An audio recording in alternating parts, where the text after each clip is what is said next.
The summer of 1892 was hotter than most men could endure. The Texas sun beat down like an iron hammer, searing the plains until the ground cracked beneath a man's boots. Out on that lonesome stretch of prairie, Nathan McJurray reckoned he had seen near about everything, but nothing braced him for the sight that made him stop cold. There she stood, a girl no older than 22. Her name was Clara Rose, barefoot in the dust, wrapped in a ragged scrap of cloth, stained with blood and dirt. Her shoulders trembled with each breath, her wide eyes holding a sorrow sharp enough to break the hardest soul. Her voice cracked when she whispered the words no man should ever hear. "Please, don't look at me." Ethan froze where he stood. He had buried soldiers in the war, seen men torn to pieces by gunfire and flame. But this was different. This was cruelty carved into the body of someone who had no chance to fight back.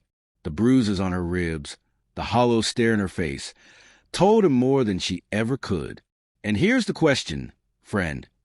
If you were standing in Ethan's boots, staring at that broken young woman on the open prairie, what would you do? Would you turn away and let her fate be sealed? Or would you step closer, knowing you might never be the same again? The wind kicked up dust across the dry land. Clara turned her face aside, trembling as if the air itself carried judgment. Ethan's jaw clenched tight. Every instinct screamed at him to walk away, to spare himself the burden. But another voice, heavier and older, rose inside him. Out here, a man's worth was measured not by land or cattle, but by what he did when nobody was watching. So he stepped closer. Clara flinched as his shadow stretched across her face. For a moment, she looked as though her knees might give way. Ethan reached out, not to touch, but to show her he wasn't leaving. In that blistering sun, the two stood locked in silence, one broken, the other torn between turning back and carrying a weight he hadn't asked for. The West was a hard land. It swallowed the weak whole and left the strong scarred. But sometimes it set a test before a man, daring him to prove whether he still had a heart worth keeping. By the time Ethan guided his horse back to the cabin, the sun was already slipping low on the Texas horizon. Clara Rose sat silent in front of him through the ride, clutching that filthy cloth as if it were the last thing keeping her alive. When he helped her down, her legs shook, but she stared at the little wooden cabin like it was a fortress. Inside, the place smelled of wood smoke and dust. Ethan took a clean shirt off a peg and handed it to her. She accepted with shaking fingers and stepped behind a screen. When she returned, the shirt hung loose but covered her at last. The shame in her eyes eased a little. Ethan poured water into a tin cup and slid it her way. She drank quick, like she crossed a desert. He filled it again. Only then did her breathing settle. For a while, silence filled the room. Ethan thought maybe she wouldn't speak. But then Clara's voice broke through, faint and cracked, heavy with years of pain. She spoke of her mother's early grave, of a stepfather who had sold her off to a drunkard to settle debts, of nights scarred with brutality she could barely bring herself to name. Her words dropped heavy, one by one, like stones in a deep well.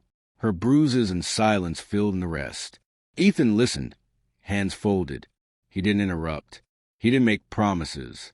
He just poured more water and let her spill the truth into ears that had never been offered before. When she stopped, she whispered that if she had stayed one more day with that man, she would rather have laid down and died on the prairie. The room fell still. Ethan's chest tightened. The West was merciless.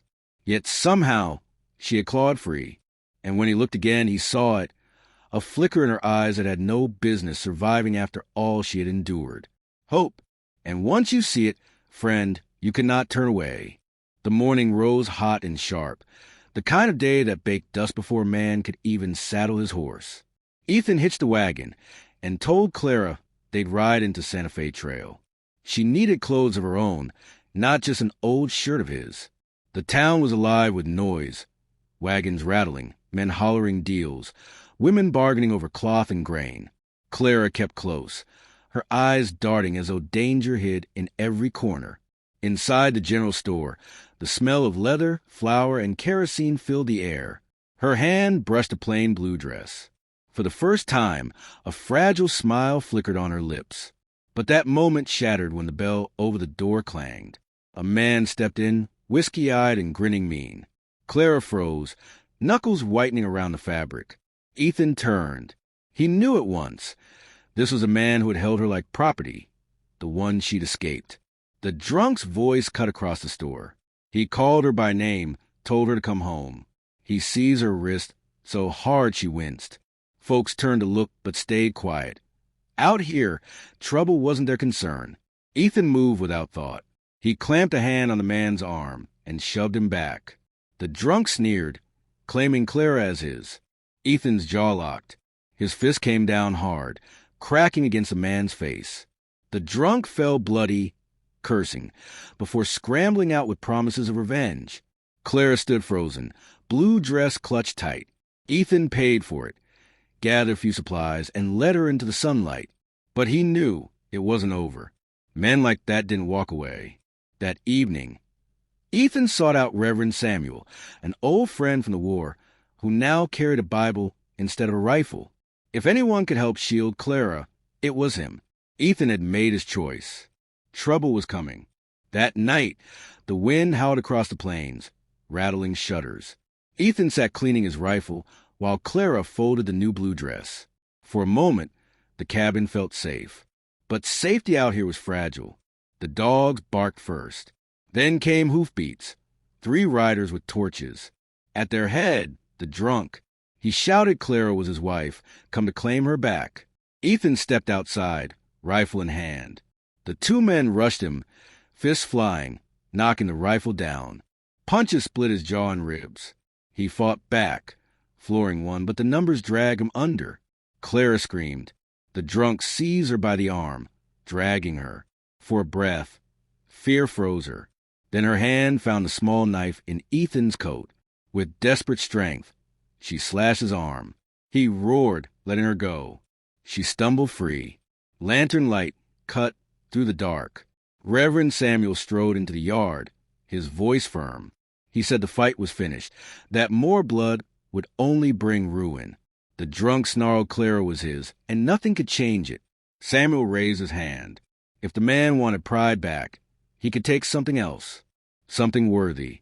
Ethan's prized Palomino stallion, a golden horse every man in town admired. Would you give up your most loyal friend for someone you'd only just met? The drunk hesitated, then grinned, still bleeding from Clara's knife. He agreed.